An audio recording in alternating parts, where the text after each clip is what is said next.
The first thing the dock tender Yorl noticed was that the void had grown a new star, and it was moving toward his station with intent.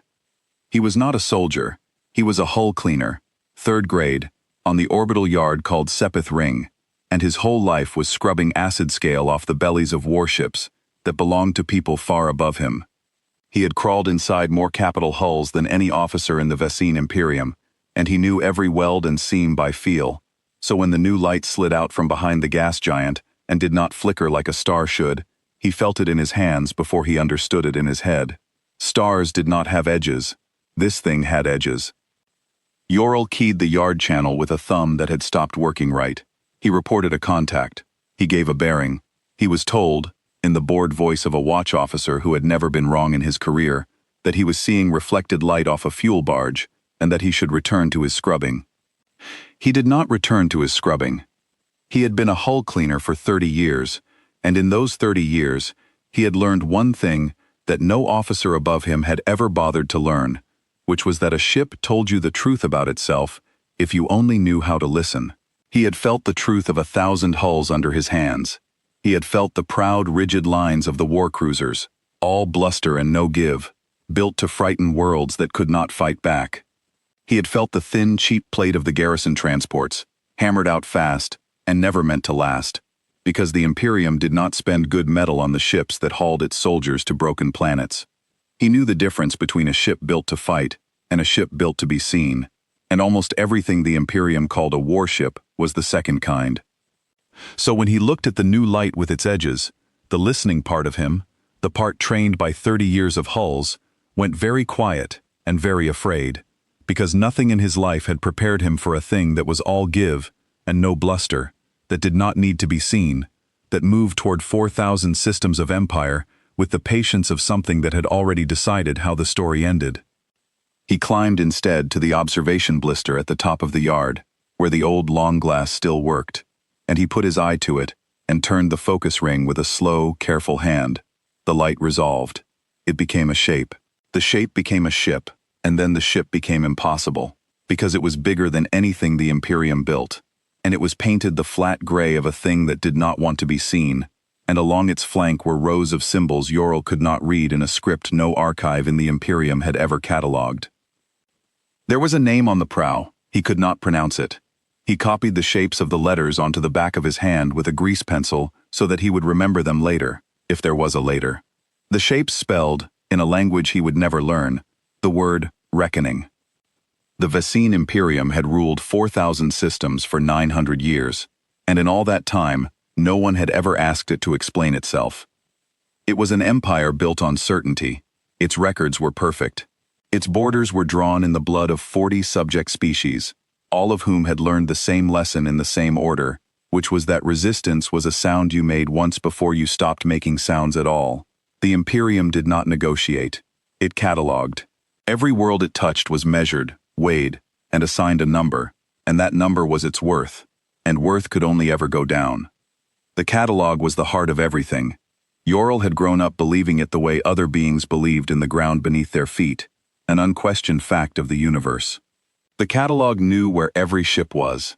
The catalog knew what every world produced, what every mine yielded, what every farm grew, how many lived on each planet, and how many were needed, and how many could be spared. The catalog had a number for the worth of a forge world, and a number for the worth of a hull cleaner, and a number, somewhere in its endless vaults, for the worth of the dust on a dead moon.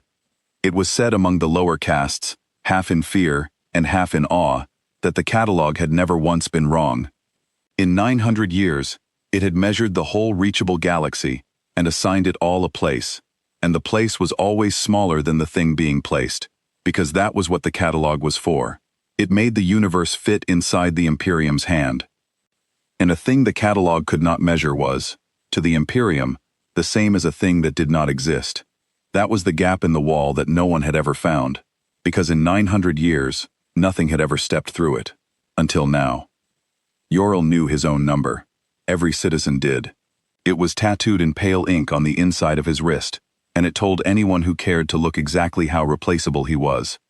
His number was high. He had made his peace with that a long time ago. What he could not make peace with, standing in the cold blister with his eye against the glass, was that the gray ship had no number anywhere on it. He looked along the whole length of it as it grew, and there was no registry mark, no allegiance code, no rank stripe, none of the 1,000 small markings by which the Imperium tagged and sorted the universe. The gray ship refused to be measured. It simply came on, slow and certain, and the gas giant turned gold behind it, and Yorl understood that he was looking at something the Imperium had no category for, and the Imperium had a category for everything. He went back down to the yard channel and reported the contact a second time. This time he did not give a bearing. This time he said the word he had copied onto his hand. He said it badly, mangling the human consonants his throat was not built for, but he said it. The board watch officer went quiet. Then a different voice came on the channel, an older voice, and that voice asked Yorl to repeat the name. He repeated it. There was a long silence on the line, the kind of silence a person makes when they are deciding whether to be afraid. And then the channel cut to dead air, and Yorl never heard either of those voices again, because by the time the next shift came on, the gray ship had already begun to speak. It did not speak with weapons, not yet. That part would come, and it would be remembered for 10,000 years by every species the Imperium had ever ground under its heel, but it did not start there. It started with a single transmission, broadcast on every Imperial frequency at once, in flawless Vecine, the high court dialect that only the ruling caste was permitted to speak. The voice was calm. It was a woman's voice, level and unhurried, and it carried no anger that any listener could find, which was somehow worse than if it had screamed. The voice said, "We have read your records." The voice said, "We have counted your numbers." The voice said, "You assigned a worth to a world called Cala Minor. We have come to discuss the arithmetic." And in the deep vaults of the imperial capital, in a chamber where 40 conquered banners hung from the ceiling like the wings of dead things, a clerk pulled the file on a world called Cala Minor and read what the Imperium had done there, and felt the floor of 900 years of certainty begin, very quietly, to tilt. Yorl did not know any of that yet. He only knew that the gray ship had stopped its approach exactly 100,000 kilometers from his station, close enough that he could see the gun ports along its flank, and that not one of those ports had opened. The ship simply held there, patient, like a hand raised before a blow, and waited for the Imperium to do what the Imperium always did.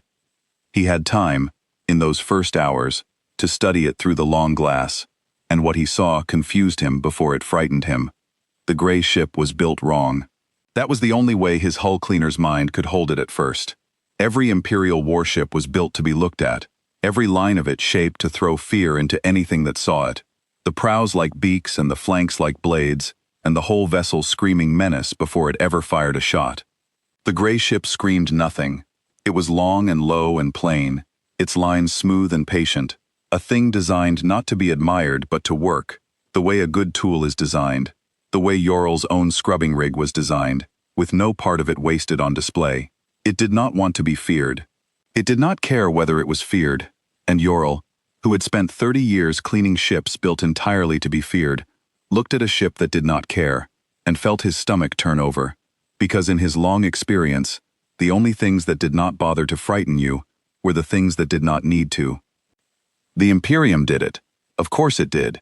It had never learned how to do anything else. It sent the 9th Border Squadron, 12 ships of the line, to remove the trespasser and restore the order of the catalogue. Yorl watched them come. He watched them form their textbook wedge, the same formation that had broken 40 species, and he watched them close on the silent gray ship with all the confidence of 900 undefeated years. And he watched, with his eye against the glass and the stolen word still drying on the back of his hand, the moment the human warship decided that the discussion was over.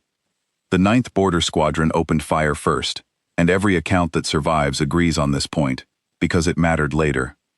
Their lances were the pride of the Vecine war yards, beams of stripped matter that could core a moon, and 12 of them struck the gray ship at once across a single heartbeat. Yorl saw the flash through the long glass and flinched back, certain the trespasser was gone, certain the catalogue had reasserted itself the way it always did. When he put his eye to the glass again, the gray ship was still there. It had not moved.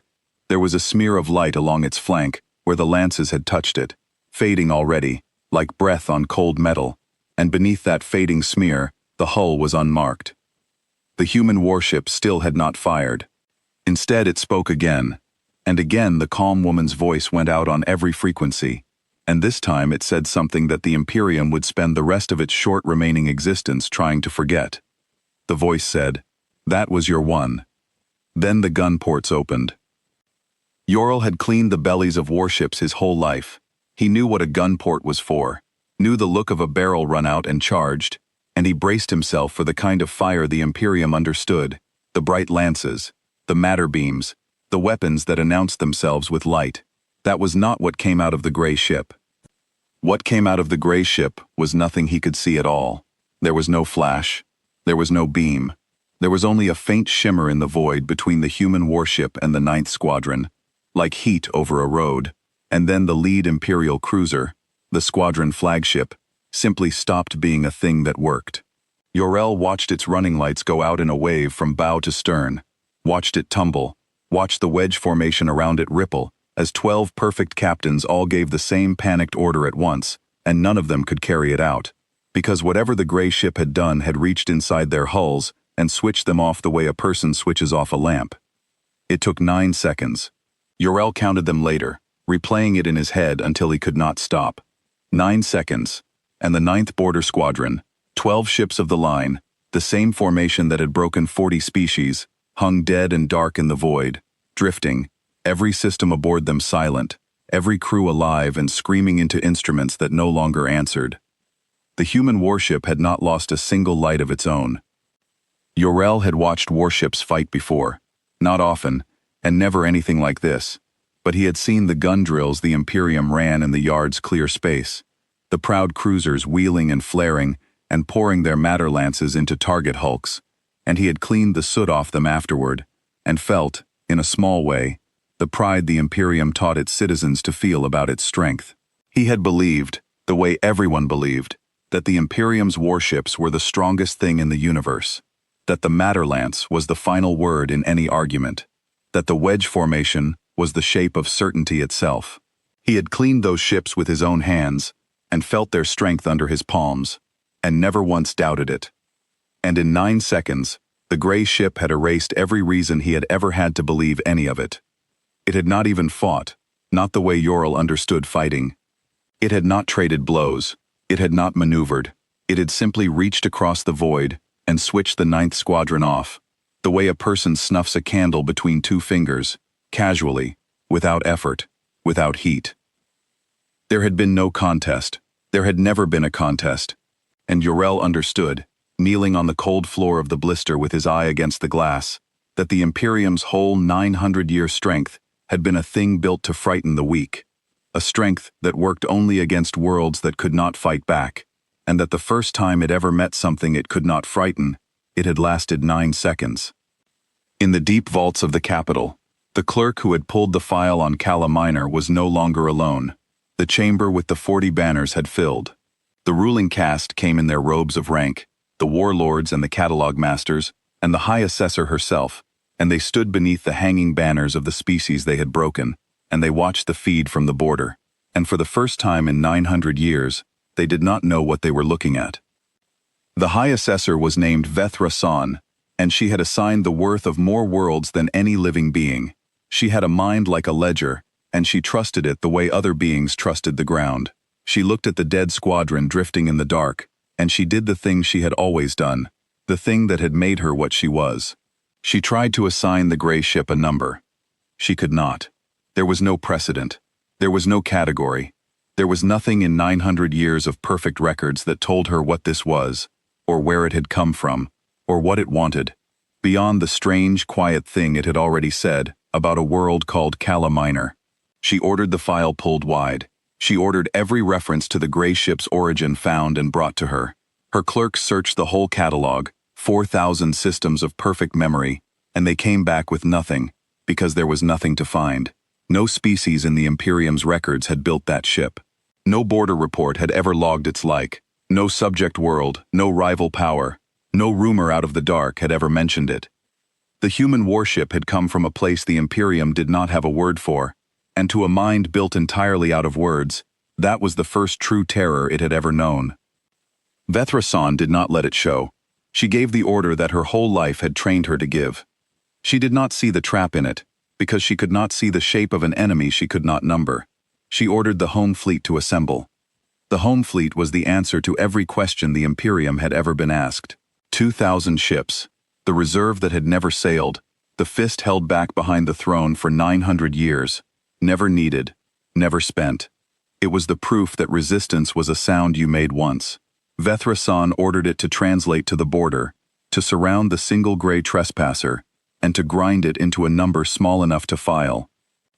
And out at Sepith Ring, Yorl watched the void fill with stars that moved, 2,000 of them, the whole reserve of the Imperium pouring out of jump and spreading across the dark like a net thrown over a single fish. And he felt something he had no right to feel, something a hull cleaner third grade was never supposed to feel about the masters who had numbered him. He felt sorry for them, because the gray ship had let them come. He understood that now. It had stopped exactly 100,000 kilometers out and held there, patient, in plain sight, for one reason. It had wanted the Imperium to send everything. It had wanted the whole fist gathered in one place. And the Imperium, which had never in 900 years considered that being seen might be a thing the enemy wanted, had walked into the open palm of the gray ship, with all the certainty of a creature that had forgotten what fear felt like. The woman's voice came one more time across the frequencies, calm as ever, and Yorel pressed his hand to the cold glass of the blister and listened. The voice said, "Thank you for gathering." The voice said, "The world you called Cala Minor had a name before you renamed it. Its people called it Holland. There were 900 million of them. You assigned them a worth of 0, because their world sat across a trade lane you wanted clear. You did not conquer them. You did not even fight them. You simply opened a contaminant in their atmosphere, a thing of your own design, and you waited 11 days, and then the lane was clear and the file was closed and the number was filed, and you moved on to the next world, and the next number, and you never thought of Holland again." The voice paused. When it returned, it had not grown louder, and that was the worst of it. The voice said, "We thought of it, we are still thinking of it, and we have brought you the same 11 days you gave them." Yorl did not understand, then, what the voice meant. He would understand soon. Everyone in the Imperium would understand soon, in the order the human warship chose, slowest worlds first, exactly as the Imperium had taught the galaxy to do it. But in that moment, watching 2,000 warships close on a single gray hull, he only felt the cold of the glass against his palm, and the strange dry weight of a stolen word on the back of his hand. The home fleet closed the net. 2,000 guns ran out.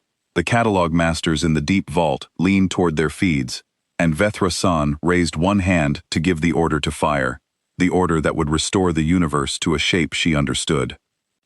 She never gave it, because the gray ship moved. It had been still for so long that Yorel had begun to think of it as a fixed thing, a wall, a fact. When it moved, it did not move the way Imperial ships moved, in stately arcs with their drives flaring. It simply was in one place, and then it was inside the formation, in the dead center of 2,000 ships, having crossed 100,000 kilometers in the space between one breath and the next, and no instrument in the home fleet had tracked the crossing. One moment the net was thrown wide around an empty point.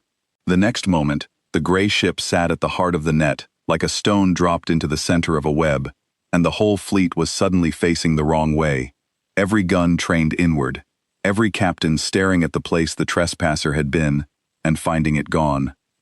The human warship spoke its last words before the killing started, and these went out not in the High Court dialect, but in every language the Imperium had ever recorded, all 40 of the broken tongues at once, so that every conquered species under the Imperial heel heard it in the words their grandmothers had used. The voice said, in 40 languages, in one voice, "Watch what your masters are worth." Then the human warship began to work, and Yorl, who had spent his whole life scrubbing the bellies of warships and learning by feel where every weld and seam lay, understood at last that he had never once in his life seen a warship. He had only ever seen the toys the Imperium called by that name. This was a warship. It did not turn to face its enemies, because it did not need to face them.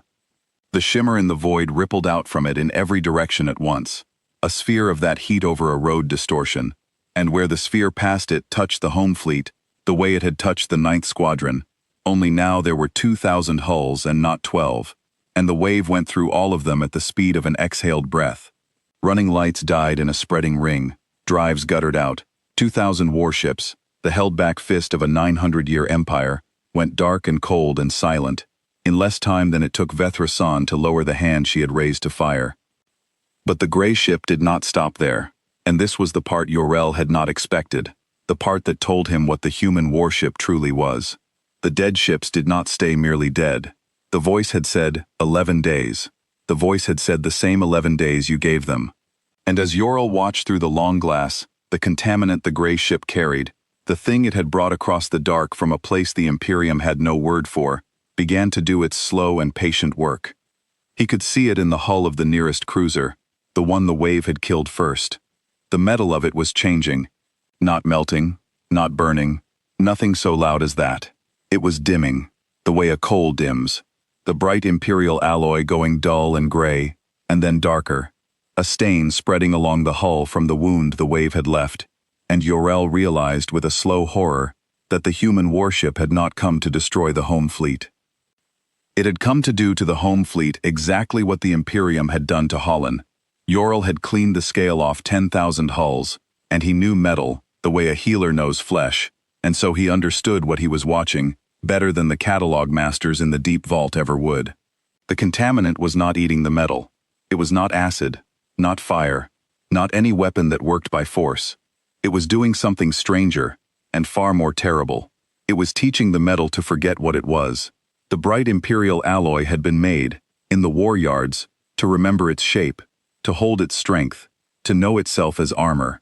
And the gray contaminant, spreading along the hull from the wound the wave had left, was unmaking that memory thread by thread, so that the metal slowly stopped knowing it was armor, and remembered only that it was, in the end, just matter, dull and gray and ordinary, the same as the dust on any dead moon. Yor-El watched the proud Imperial alloy forget itself, and he thought of the catalog, which had spent 900 years teaching living things to forget that they were anything but numbers, and he understood that the gray ship had chosen this weapon on purpose, the way it chose everything on purpose. It was returning the lesson. It was teaching the Imperium's own machines to forget themselves, exactly as the Imperium had taught 40 species to forget their names. It had brought a contaminant, and it had set the clock for 11 days. And it was going to make the whole ruling caste of the Vicene Imperium watch their fleet rot dark and silent around them, at the same unhurried pace that 900 million people had once rotted under an imperial sky. And there was not one single thing the Imperium could do to stop it, because the catalog had no entry for a weapon that did not hurry. In the deep vault, beneath the 40 hanging banners, Vethrasan watched her fist die and stay dying, and she finally understood that she had been gathered. She turned from the feed. She looked at the clerk who had first pulled the file on Cala Minor, a young assessor named Pelu Drain, who had done nothing in his life but file numbers honestly, and she asked him the only question her ledger mind could form. She asked him, "What worth do we assign to this?" And Pelu Drain, who would be one of the very few of the ruling caste to survive what came next, and only because the human warship had a reason to keep him, looked at the high assessor of the Vicene Imperium and gave her the most honest answer of his career. He said, "There is no number large enough, assessor. We will have to invent one, and I do not think they will give us the time." In the hours after the home fleet died, the deep vault became a place of quiet madness. The catalog masters, beings whose whole lives had been built on the certainty that everything could be measured, found themselves facing the one thing their craft had never prepared them for, which was a fact that would not fit. They tried to make it fit anyway. They could not help it. It was all they knew how to do. One assessor proposed that the gray ship was a weapon of a rival power the catalog had simply failed to record, and he was shouted down, because the catalog did not fail to record, and to say it had was to say the ground was not solid. Another proposed that the whole event was a deception, an illusion projected onto the border to frighten them, and he clung to that idea even as the readings came in confirming 2,000 dead hulls, because the alternative was unbearable. A third simply stopped speaking and sat in the corner of the vault and began very quietly to recite the worth values of worlds, one after another, the long litany of numbers he had spent his life filing, as though if he said enough of them, the universe would remember how it was supposed to work. Vethra-san watched her masters of the catalog come apart, and she understood, with the cold clarity that never quite left her, what was happening to them. They were not afraid of dying. They were afraid of not knowing. For 900 years, the catalog had stood between the ruling caste and the dark, a wall of perfect knowledge, and behind that wall they had felt safe in the way that only the certain can feel safe. The gray ship had not breached the wall. It had simply walked around it, from a direction the wall did not face, and shown them that there had always been a direction the wall did not face, and that knowledge was worse than any weapon, because it meant the wall had never been a wall at all. It had only been a story they told themselves, and the story was over now. Out at Sepith Ring, Yorl lowered the long glass at last, because his eye had begun to water, and his hands had begun to shake, and he sat down on the cold floor of the observation blister, with his back against the curved glass, and the dark beyond it, full of 2,000 dying ships. He should have been afraid. He was a citizen of the Imperium. The gray ship had just killed the entire reserve fleet of the only power he had ever known, and there was every reason to believe it would come for the yards next, for Sepith Ring, for him. But Yorl was not afraid. He looked at the back of his hand, at the stolen word drying there in grease pencil, the word he could not pronounce, and he found that he was thinking about a world he had never heard of until an hour ago. He was thinking about Holland, about 900 million people who had been a trade lane in the way, about a number assigned, a file closed, a clock set for 11 days while the masters of the catalog moved on and never thought of them again. Yorl's own number was tattooed on his wrist. He had made his peace with it long ago, with being replaceable, with being a quantity rather than a name. But sitting on the floor of the blister, with the dying fleet behind him, he turned his wrist over and looked at the pale ink, and for the first time in his life, he understood what the human warship had come to teach. The Imperium had built itself on a single idea, the idea that every living thing could be reduced to a number, weighed, assigned a worth, and filed. It had ruled 4,000 systems on the strength of that idea, and the gray ship from nowhere had come across the dark, from a place with no word in any catalog, to prove the idea false in the only language the Imperium had ever respected, which was the language of overwhelming, undeniable force. It had not lectured them. It had not asked them to repent. It had simply shown them the arithmetic of a world they had erased, and then it had done the same arithmetic to them, and it had let them watch. Yorl got to his feet. His legs were steadier than he expected. He looked one last time through the long glass at the gray ship sitting calm and unmarked at the heart of the dying fleet, the ship called Reckoning, that no archive had ever heard of, and then he turned and went down into the yard to do the only thing that made sense to him in that moment. He went to find a radio that still worked, and he began to copy down everything he had seen, in plain words, so that the conquered species of the Imperium, the 40 broken tongues who had heard the warship speak to them in their grandmother's languages, would have a true account of the night the catalog learned it was not the only thing in the universe that could count. He did not know yet that he would not be the only one writing such an account. Across the whole Imperium, in that same hour, on 100 subject worlds, others were beginning to do the same. The human warship had spoken to all of them at once, and it had used a word the Imperium thought it owned. It had said, worth. It had just shown them what their masters were worth, and it had 11 days to show them the rest. On the second day, the Imperium tried to learn where the gray ship had come from, and the question nearly broke it before a single shot was fired at the capital. Vethra-san convened the catalog masters in the deep vault and gave them one task: find the origin. Every empire she had ever read of had an origin, a homeworld, a vulnerable center, a place you could threaten to make the enemy stop.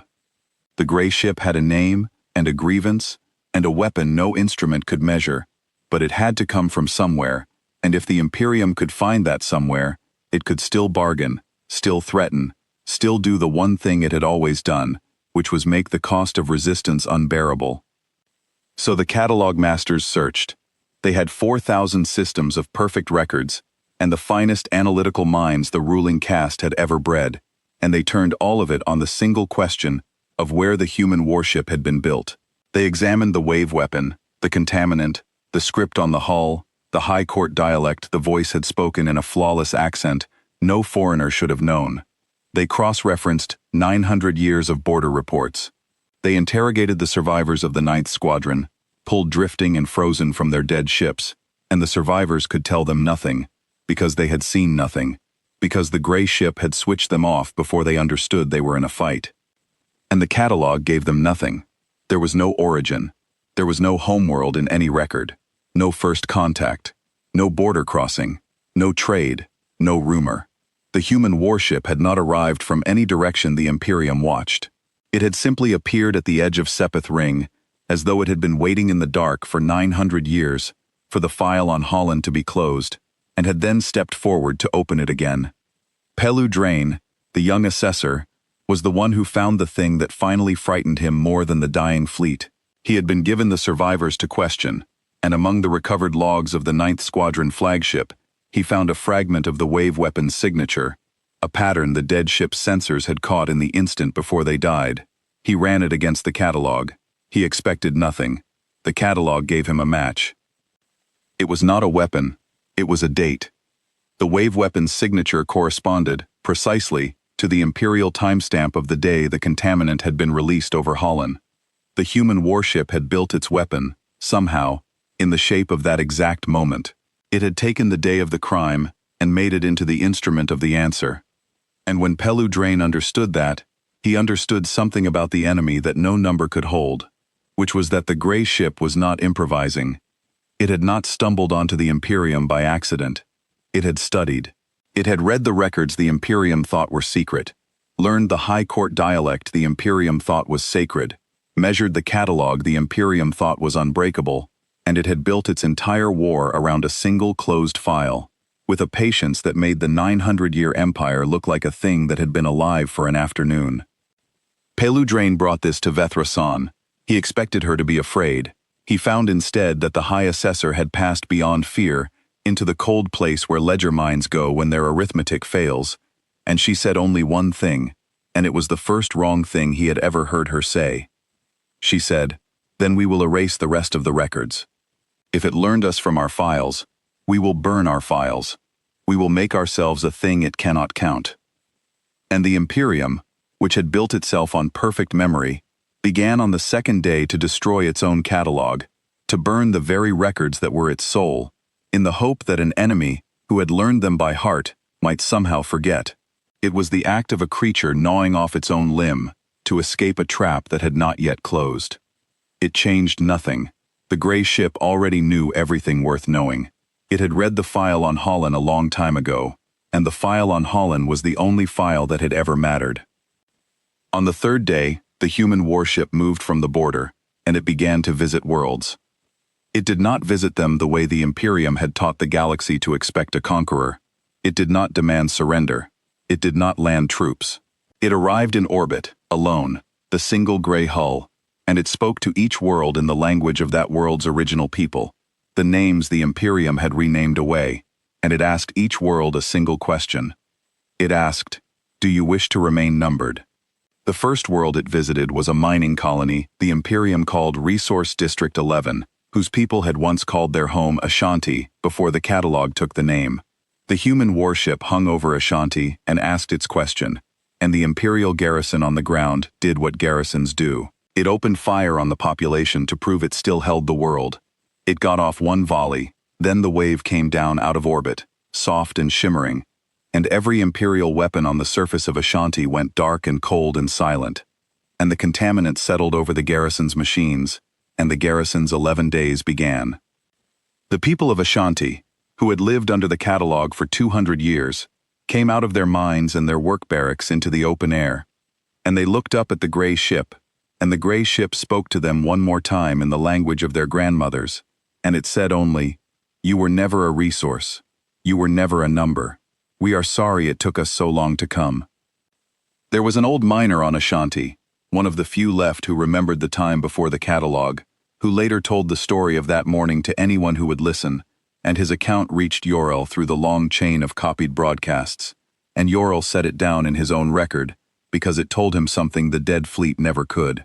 The old miner said that when the gray ship spoke the words of their grandmothers, the strangest thing was not the freeing, and not the dead garrison, and not the wave that had come down out of orbit. The strangest thing was that the human warship had apologized. In 200 years under the Imperium, the old miner said, no one had ever once said sorry to the people of Ashanti for anything. The Imperium did not apologize. An apology was an admission that a wrong had been done, and the catalog did not recognize wrongs, only transactions, only numbers filed and worths assigned. And here was a warship that had crossed the whole dark galaxy, that had killed an entire fleet without losing a light, that held in its hull a power great enough to end an empire, and the first thing it did when it freed them was to say that it was sorry it had taken so long. The old miner said that more of his people wept at the apology than at the freedom, because the freedom they had dreamed of for 200 years. But the apology was a thing they had never even known to want, and it told them, more than any wave or weapon could, that the thing in orbit above them saw them as something that could be owed an apology, which is to say, as people. Then it left. It did not stay to rule. It did not replace the imperial garrison with its own. It simply removed the chains and went on to the next world, and behind it, the people of Ashanti stood in the open air of a world that was suddenly, impossibly, their own. And they wept, and then they began the long work of remembering the name they had almost lost. Yorl heard about Ashanti on the radio he had repaired. He heard about the next world too, and the one after that, as the human warship moved through the Imperium like a hand turning over stones, and under every stone it found the same thing, a people reduced to a number, a garrison that had forgotten that the gun could ever point the other way. It freed the mining colony at Veth. It freed the forge world at Sunder Cross. It freed the ocean farms of a place the Imperium called Aquaculture 9, and whose people called it, in a tongue the catalog had nearly killed, the Singing Shallows. And everywhere the gray ship went, the same pattern held, and Yorel began to see the terrible elegance of it. The human warship never struck first. It always asked its question, always gave the garrison the choice to lay down its weapons, and the garrisons, trained by 900 years of certainty, always chose the same way. They always fired. They could not imagine doing otherwise. The Imperium had bred the imagination out of them.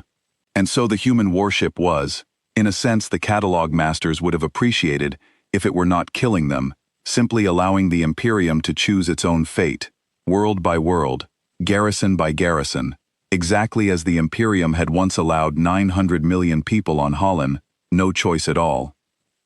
Yorl kept a list. He could not help himself. 30 years of cleaning hulls had made a man who needed to account for things, and as the reports came in over his repaired radio, he wrote down each world the gray ship freed, the imperial name, and the true name side by side, so that the count would exist somewhere that was not the catalog.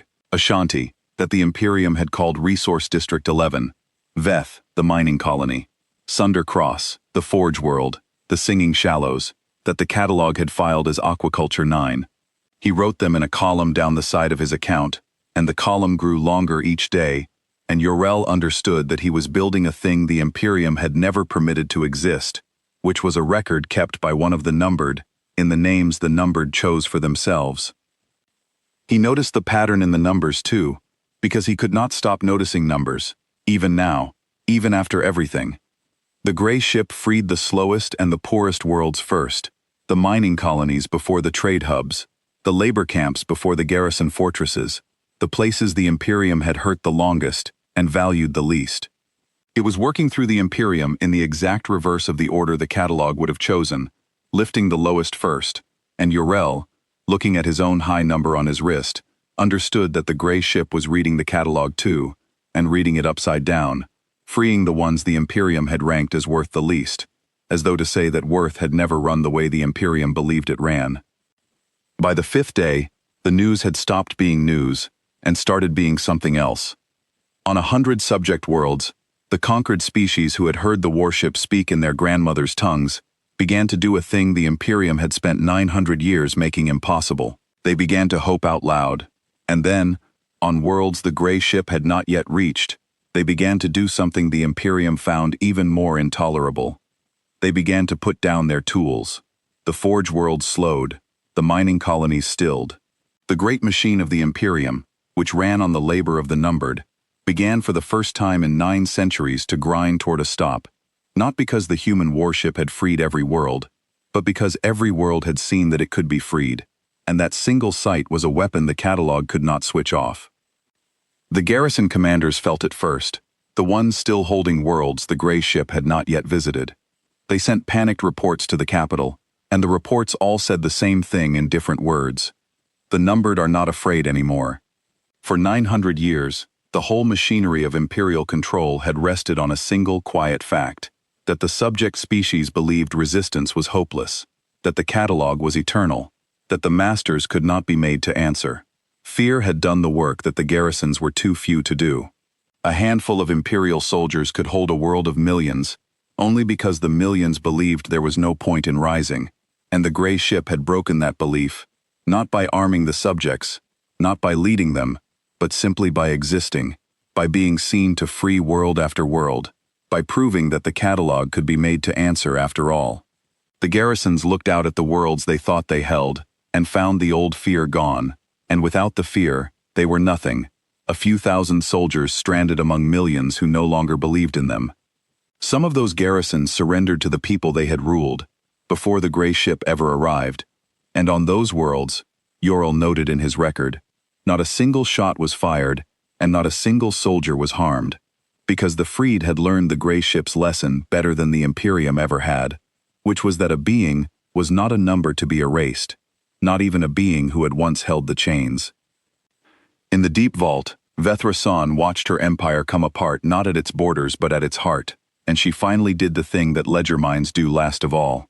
She stopped trying to count the enemy, and started trying to understand it. She had Pelu Drain bring her the full file on Holland, the world that had started all of it, and she read it herself, every line, for the first time. She had assigned that world its worth 9 years ago. She had signed the order. It had been one file among 10,000, a trade lane cleared, a number filed, a thing she had not thought about since. She read it now, and she read the part the assessors always left at the bottom, the line that recorded what the contaminant had done over 11 days to 900 million people, and she found that she could not breathe. She had made the universe into a ledger, so that she would never have to read that line. That was the whole purpose of the catalog, she understood now, the thing it had been built to do from the beginning. It turned the screaming of 900 million people into a single tidy number, so that the people who signed the orders would never have to hear it. The catalog was not a tool of conquest.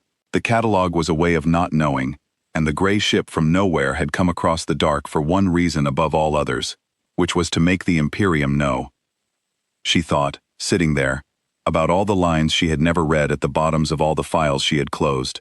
There had been so many, each one a world, and each world a number, and each number a thing she had signed and forgotten in the space of a breath. She had been proud of how fast she could work. The fastest assessor in 900 years, they had called her, able to weigh a world, and file its worth, and move to the next before the ink was dry. She had thought that speed was a virtue. She understood now that the speed had been the whole crime, that the faster she signed, the less she had to feel, and that the catalog had rewarded her for not feeling, because not feeling was the only way the Imperium could function. An empire that read the lines at the bottom of its files could not have ruled 4,000 systems. It would have stopped at the first one. It would have stopped at Holland, and looked at what it had done, and never signed another order again. The catalog existed precisely so that the Imperium would never have to stop. And the gray ship had come to make it stop, world by world, file by file, until there was nothing left to sign.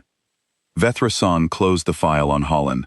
She sat for a long time beneath the 40 hanging banners of the species her people had broken, and then she did the only thing left to a being whose arithmetic had finally, completely failed. She recorded a message, and she broadcast it on every Imperial frequency, the same frequencies the human warship had used, and she addressed it to the gray ship by the name on its prow, the name her catalog masters had finally learned to pronounce. She addressed it to Reckoning, and she offered it the only thing the Imperium had ever respected. She offered it surrender. Total, unconditional, the whole Imperium, 4,000 systems, laid down at the feet of the single gray ship, if it would only stop the clock on the dying worlds, and spare the capital.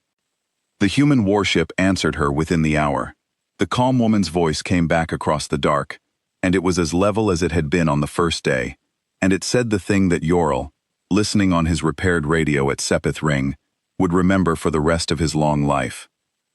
The voice said, "You are confused, Assessor. We did not come to make you surrender." The voice said, "Surrender is a thing you offer to an enemy who wants to rule you. We do not want to rule you. There is nothing of yours we want." The voice said, "We came because 900 million people had no one. We came to be the someone they did not have, and the someone they did not have does not accept surrenders. The someone they did not have finishes the arithmetic." And in the deep vault, beneath the banners of 40 broken species, Vethra San, High Assessor of the Vessine Imperium, the being who had assigned the worth of more worlds than any creature in 900 years, finally understood that there was nothing she could offer, no number she could name, no bargain she could strike, because the thing that had come for her empire had not come to win. It had come to balance a ledger, and the ledger was not yet balanced. There were 6 days left.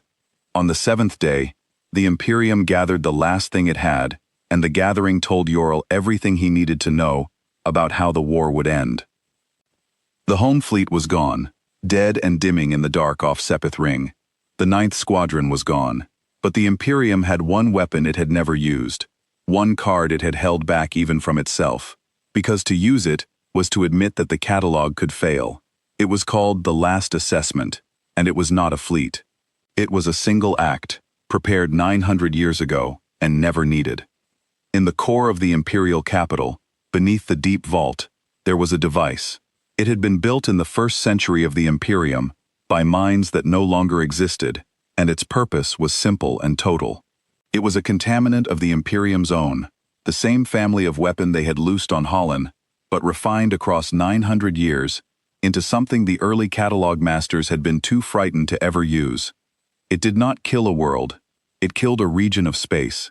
Released into the dark, it spread along the lanes between stars and unmade the machines of anything it touched, every ship, every station, every drive and weapon, and life support across 100 systems, indiscriminate, unstoppable, a scorched void answer to any enemy the Imperium could not number.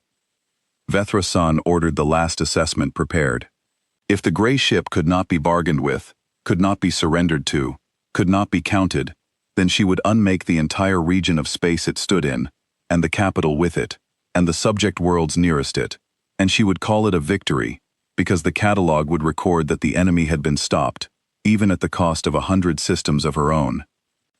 It was the purest expression of the thing the human warship had crossed the dark to punish.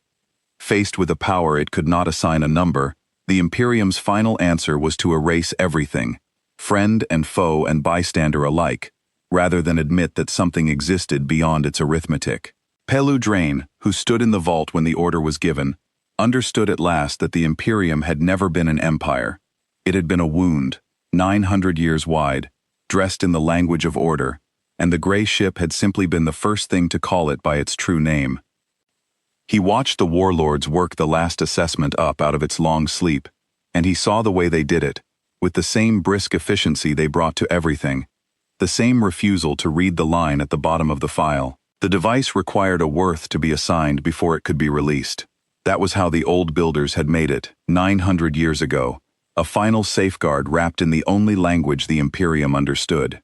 To fire the last assessment, an assessor had to enter the worth of what would be destroyed, the full number, the 100 systems, and the 4 billion subjects, and the capital itself, all of it weighed and signed, so that the act could be recorded as a transaction rather than a slaughter.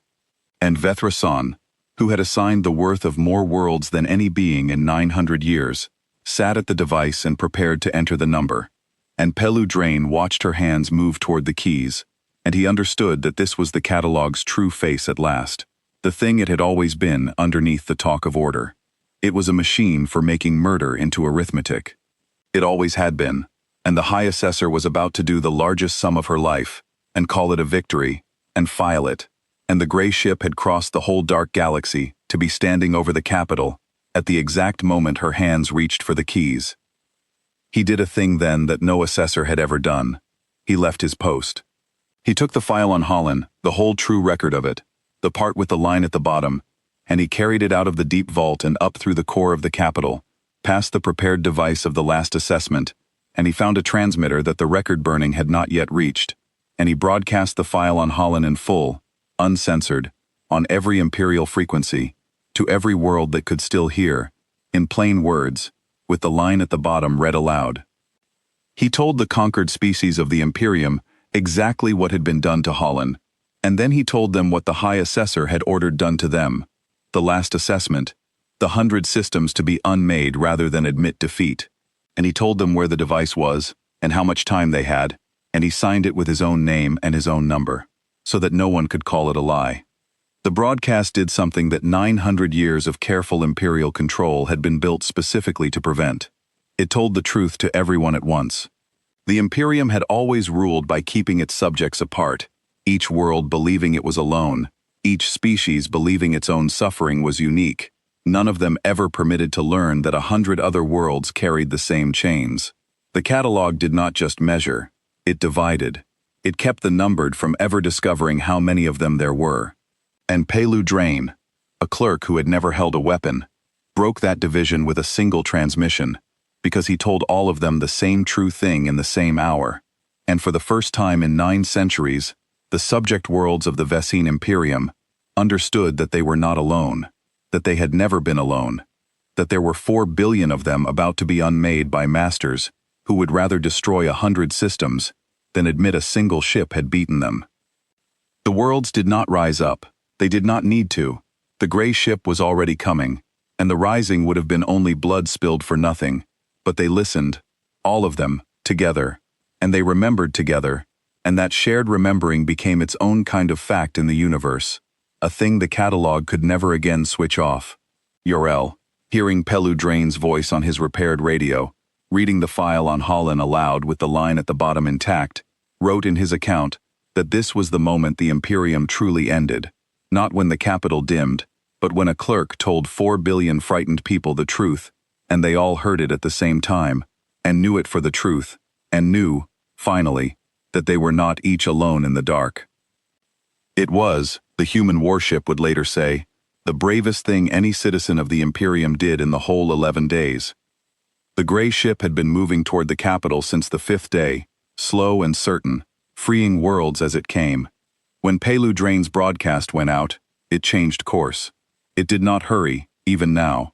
It simply turned toward the capital and crossed the remaining distance in the space between 2 breaths, the way it had crossed the void at Sepith Ring, and it arrived in orbit over the heart of the Vecine Imperium, with 6 days still on the clock, and the prepared device of the last assessment glowing in the core of the world beneath it. Yorel heard all of it on his radio. He had not slept in 3 days. He had filled 40 pages with his plain words account, and he had begun to send them out, world by world, to anyone who would carry them onward, and the account had begun to travel faster than he could write it, copied and recopied across the dying Imperium, the true story of the night the catalog learned to fear. He was, though he did not know it, becoming the thing the conquered species would remember almost as much as the ship itself, the hull cleaner 3rd grade who had written it all down so that it could not be unwritten. The human warship hung over the capital and spoke to the whole Imperium one last time, and Yorel pressed his hand to the cold glass of the blister and listened, and what the voice said was not what he expected. The voice said, "Assessor Vethrason, you have prepared a device that will unmake 100 systems rather than let one ship exist that you cannot count. We have read its signature from orbit. We know exactly what it is, and exactly what it will do." The voice said, "Here is the arithmetic you have spent 900 years refusing to do. The 100 systems your device will unmake contain 4 billion of your own subject people, numbered people, people you assigned a worth and filed and forgot. If you release the last assessment, you will kill 4 billion of the same kind of people you killed on Holland, and you will do it for the same reason, because they are in the way of something you want, which this time is the end of your own fear." The voice paused, and when it returned, for the first and only time in 11 days, it was not entirely calm. There was something underneath it, something old and tired, and very far from the cold patience of the border, and it sounded, Yorel thought, almost like grief. The voice said, "We came here to balance one ledger, one world, 900 million names. We did not come to let you write another Holland while we watched. So we are going to take your last weapon away from you, and then we are going to finish what we came to finish, and you are going to live, Assessor. That is the part you have not understood. We are not here to kill you. We are here to make you the last assessor of an empire that no longer exists, so that you can spend the rest of your life knowing the exact number of what you were worth. Then the human warship did the thing it had come, in the end, to do. It reached down through the crust of the capital with the shimmering wave, the heat over a road distortion, and it found the prepared device of the last assessment in the core of the world, the contaminant, 900 years in the building, the Imperium's final answer to anything it could not number, and it did not destroy the device. Destroying it might have triggered it.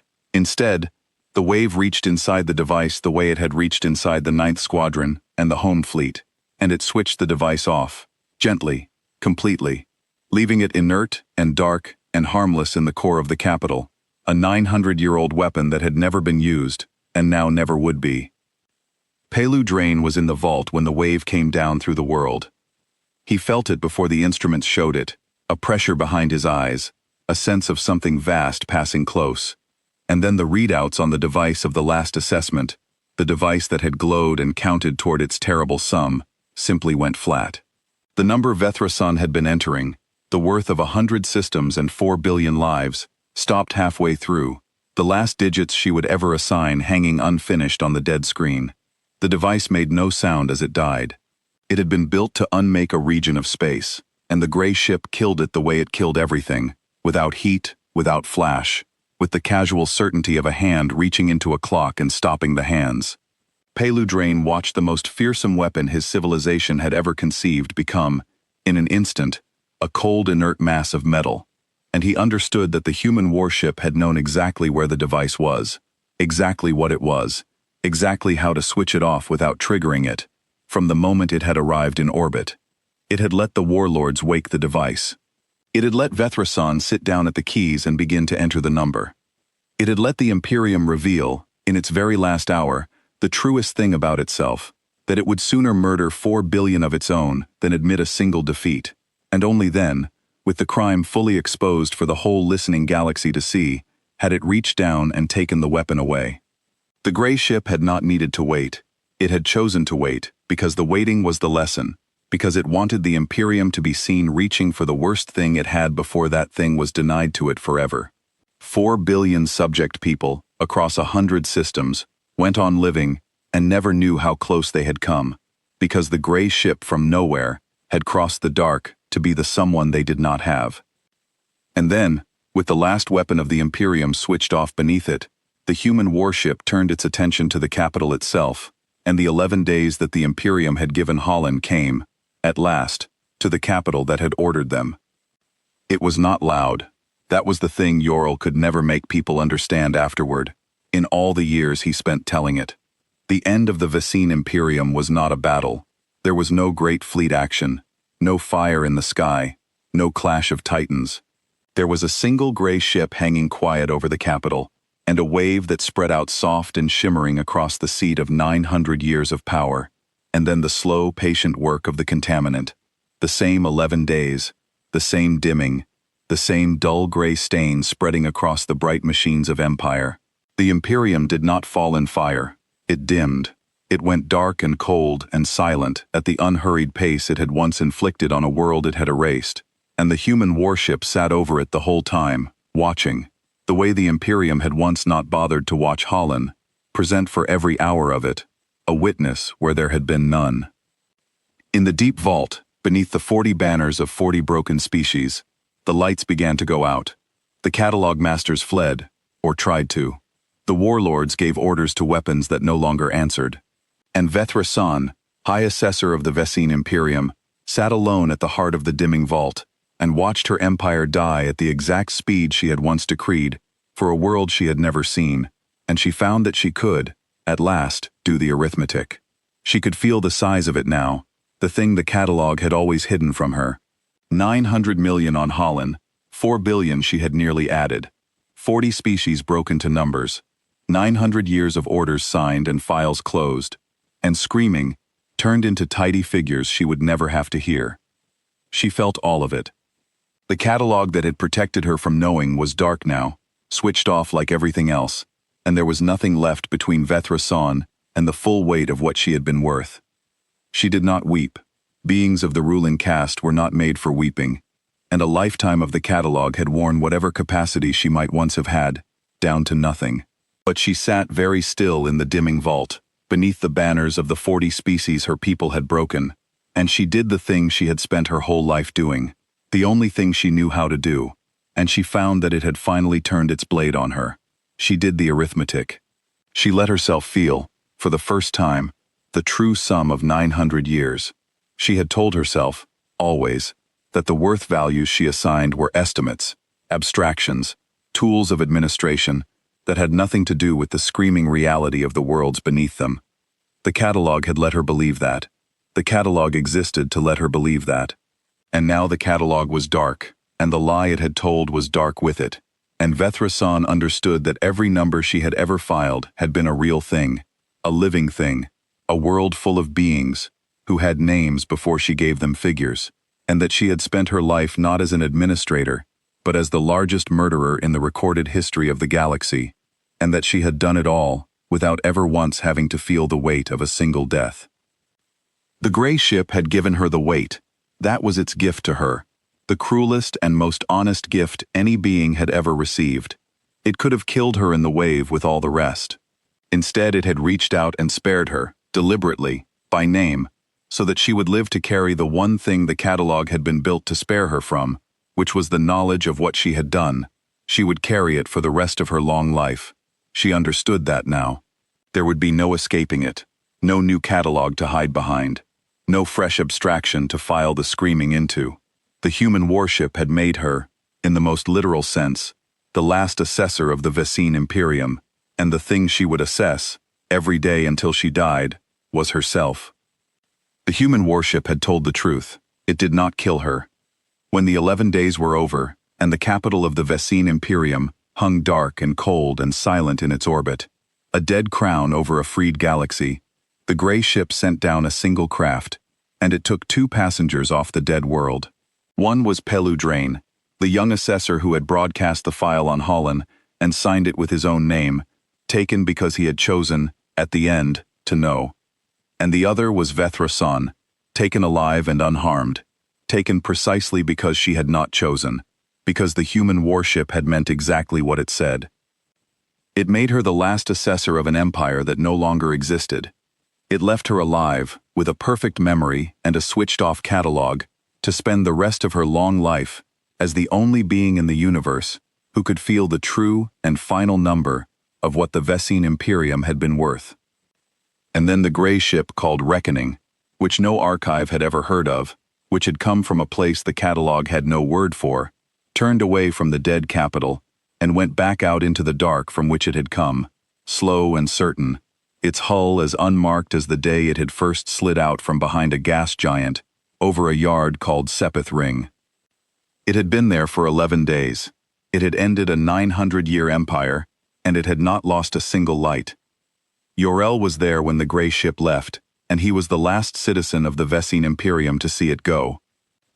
It passed close to Sepith Ring on its way out, close enough that he did not need the long glass, close enough that he could stand at the great window of the observation blister with his bare eye and watch it slide by, the flat gray hull, the rows of unreadable symbols, the name on the prow he still could not pronounce. It did not slow. It did not signal the yard. It had no reason to. Sepith Ring was just a dock, a place where the toys of a dead empire had once been scrubbed clean, and the gray ship had no quarrel with hull cleaners. But Yorel raised his hand as it passed. He did not know why. There was no one to see him do it. He simply lifted the hand with the stolen word still faintly marked on the back of it, the word Reckoning, and he held it up against the window as the ship went by, the way a person waves at something leaving that they know they will never see again. And the gray ship, which had ignored the entire capital of an empire, which had not slowed for 2,000 warships, or paused for the High Assessor's surrender, flickered its running lights once, as it passed Sepith Ring. Just once. A single slow pulse, bow to stern, The same wave of light Yorel had watched die across the home fleet.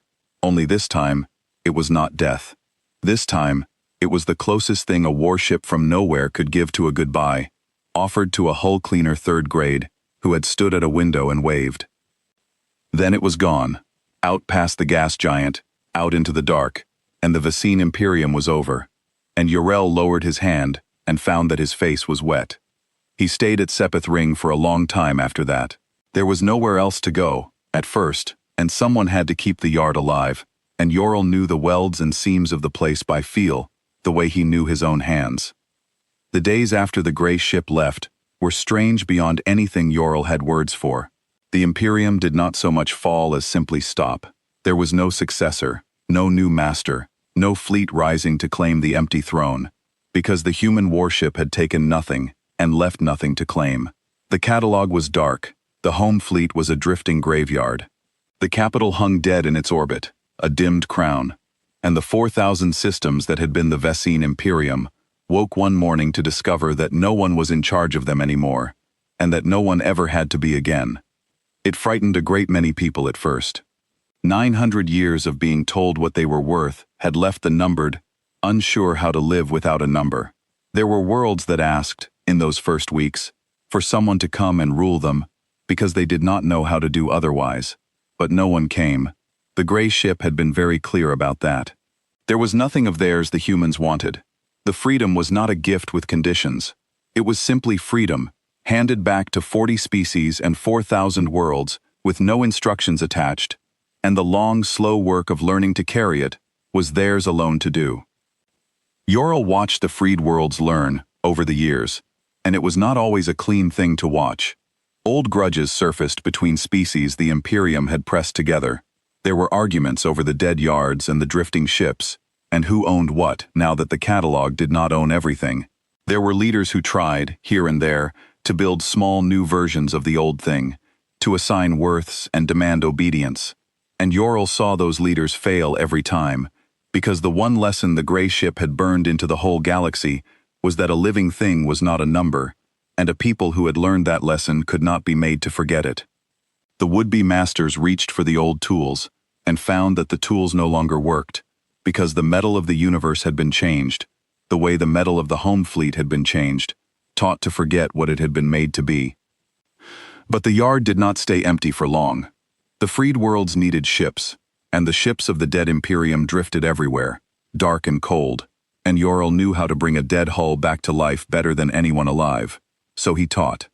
He took the people who came, the freed and the lost and the children of 40 broken species, who had heard a warship speak in their grandmother's tongues, and he taught them how to clean a hull and read a weld and wake a dead ship, and Sepith Ring became, in the years that followed, not a yard of empire but a school. And in the evenings, when the work was done, Yorel told the story. He told it plainly, the way he had written it down in those first sleepless days, with the real numbers and the real names. He told them about the new star that had grown in the void, and had edges. He told them about the 9th Squadron, and the 9 Seconds. He told them about the home fleet, 2,000 ships gathered into the open palm of a single gray hull, because the Imperium had never once considered that being seen might be a thing the enemy wanted. He told them about the 11 days, and what 11 days had meant on a world called Holland, and what they had come to mean for the empire that had decreed them. His account, the 40 pages he had written in those first sleepless days at Sepith Ring, became something Yorel never intended, and never quite understood. It traveled. He had sent it out to anyone who would carry it onward, and it had been copied and recopied across the freed worlds, until there was no telling how many versions of it existed, in how many tongues, in how many hands.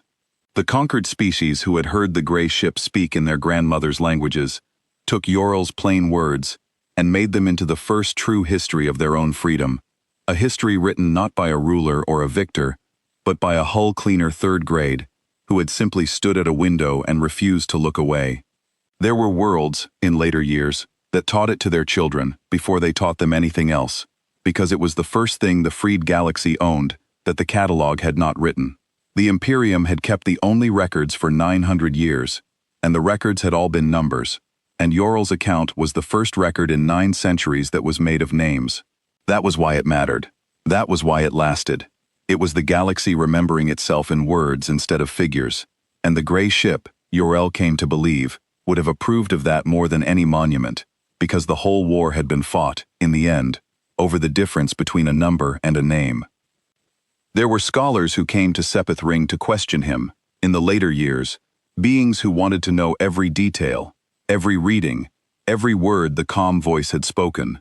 Yor-El told them what he knew, and refused to invent what he did not. He never claimed to understand the gray ship. He never pretended to know where it had come from, or how its weapons worked, or what manner of beings had crewed it. He had been a hull cleaner, he reminded them, not a war master, and the only thing he could speak to with any authority was what he had seen with his own eye through an old long glass on a cold night when the void grew a new star. That, he told them, was enough. The understanding was not his to give, the witnessing was. And a thing witnessed truly, set down in plain words, and passed from hand to hand, was worth more in the long run than all the understanding in the dark vaults of a dead empire. He always told the part about Pelu Drain, the young assessor who had left his post and broadcast the truth and signed it with his own name, because Yor-El believed that mattered, that even inside the wound of the Imperium, there had been one being who chose to know, and that the human warship had seen that choice and honored it. Pelu Drain lived. He came to Sepith Ring once, years later, an old being by then, and he sat with Yor-El through a long night, and the two of them filled in the parts of the story the other had not seen. And when they were done, Pelu Drain said the thing that Yor-El built the rest of his telling around. He said, "They could have killed us all. They had the power to do it in an afternoon. They unmade the home fleet in the time it takes to breathe, and they spent 11 days instead. Do you understand what that means, Yor-El? It means they were not in a hurry. It means the speed was the message. They did to us, exactly, what we did to Holland, at exactly the pace we did it, so that we would feel the size of it. The whole war was a single sentence. And the sentence was, this is what it was like." Yor-El understood. He had understood since the first night, standing in the blister with the word drying on his hand. The human warship had not come to win, because there had never been a contest. It had not come to rule, because it wanted nothing the Imperium had. It had crossed the dark from a place with no word in any catalog for one reason only. The reason the calm voice had given on the third day. 900 million people had no one. It had come to be the someone they did not have. The freed world spent a long time arguing about where the gray ship had come from. It became the great question of the age, the way it had been the great terror of the Imperium's last 11 days. Scholars of 40 species pored over Yor-El's account, and Pelu Drain's testimony, and the fragments of signal the dead fleet had caught. They mapped the directions the ship could not have come from. They studied the script on the hull, the high court dialect spoken in a flawless accent no foreigner should have known, the wave that switched off machines, the contaminant built in the shape of a single terrible date. They learned nothing. The gray ship had left no origin, no homeworld, no trail, no answer. In time, the freed world stopped asking, not because they gave up, but because they came to understand that the question itself was an imperial question, a catalog question, a demand that the universe reduce itself to a thing that could be located and filed and assigned a worth. The gray ship had spent 11 days teaching the galaxy that some things could not be numbered, and the freed worlds, slowly, learned the lesson their conquerors had died refusing to learn. They let the gray ship be what it was, a thing from nowhere, a reckoning, a someone, where there had been none. Yor-El grew old at Sepith Ring. He never learned to pronounce the name on the prow, though he tried, the human consonants always sliding away from a throat that was not built for them, but he kept the word. He had it marked, properly now, in clean ink on the back of the same hand he had raised at the window, so that he would carry it to the end, and on the inside of his other wrist, the pale tattoo of his imperial number had faded over the years, until it was almost gone, and he never had it removed, because he wanted to remember what he had been before the gray ship came. A quantity, a worth that could only go down, a thing the catalog had filed and forgotten. He was not that anymore. None of them were. The catalog was dark and cold in the dead heart of a dead empire, and the 40 broken tongues were spoken openly again on 100 freed worlds, and the children Yorl taught at Sepith Ring did not have numbers tattooed on their wrists, and that, more than the dead fleet or the dimmed capital, was the true measure of what the human warship had done. It had not just ended an empire, it had ended an idea. The idea that a living thing could be reduced to a number, weighed, assigned a worth, and filed. The Imperium had ruled 4,000 systems on the strength of that idea for 900 years, and a single gray ship from nowhere had crossed the dark and proven it false, not with an argument, but with the only language the catalog had ever respected, the language of overwhelming and undeniable force, applied with a patience that made the Empire's whole existence look like an afternoon. On the last night Yorel ever told the story, he was very old, and the blister of Sepith Ring was full of the grandchildren of the freed, and one of them, a small one, a child of the singing shallows whose people had once been an ocean farm with a number, asked him the question that every child asked. The child asked, where did the human fleet come from? And Yorel, who had spent a whole long life not knowing, who had raised his hand at a window and been answered with a single pulse of light, gave the child the answer he had finally made his peace with, the same way he had once made his peace with his number, only this peace was a better one. He said, no one knew. That was the whole point. No one knew where they came from. The Imperium spent its last 11 days trying to find out, because if it could find out, it could threaten them, bargain with them, make them a number it could file. And it never could. They came from nowhere the catalog had a word for, and one morning, the void grew a new star that had edges, and by the time 11 days were done, the empire that had ruled us for 900 years had ceased to exist, and we were free, and no one ever knew where they came from. The child thought about this. Children of the freed thought about things the way their grandparents never could have, openly, without fear, turning the idea over to see all its sides. Then the child asked the second question, the one Yorel had been waiting his whole life to be asked, and he answered it the way the calm voice had answered the High Assessor on the third day, because there was no better answer, and there never would be.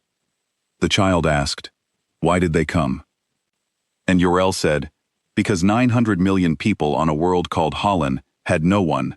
The Empire opened a poison in their sky, and waited 11 days, and closed the file, and never thought of them again.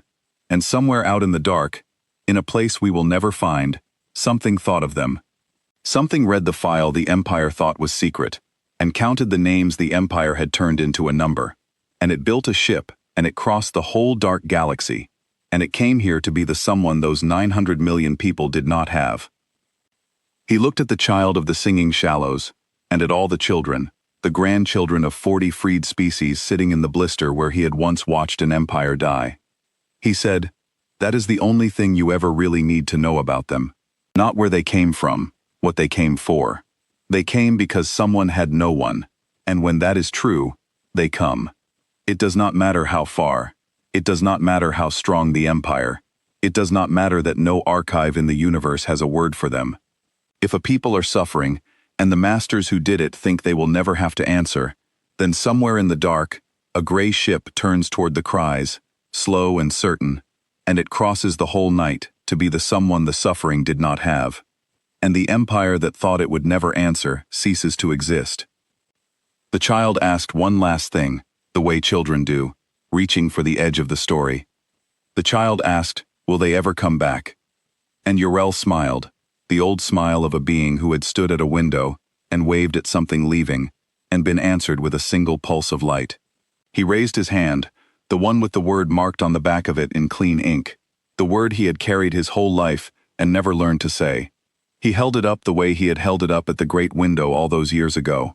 He said, they never left, not really. They went back into the dark, and we never saw them again, and we never learned where they came from. But every people on every world that has heard this story knows the same thing now. Somewhere out there, something is listening for the cries of the ones who have no one. And as long as that is true, no empire that turns a living thing into a number is ever safe again. They taught us that, in 11 days, with one ship, and they did not lose a single light. The blister was quiet. Out beyond the great window, the gas giant turned slow and gold, the way it always had, and the void was full of ordinary stars, the kind that did not move, the kind that had no edges. The gray ship was not among them. It had gone back into the dark a lifetime ago and never returned.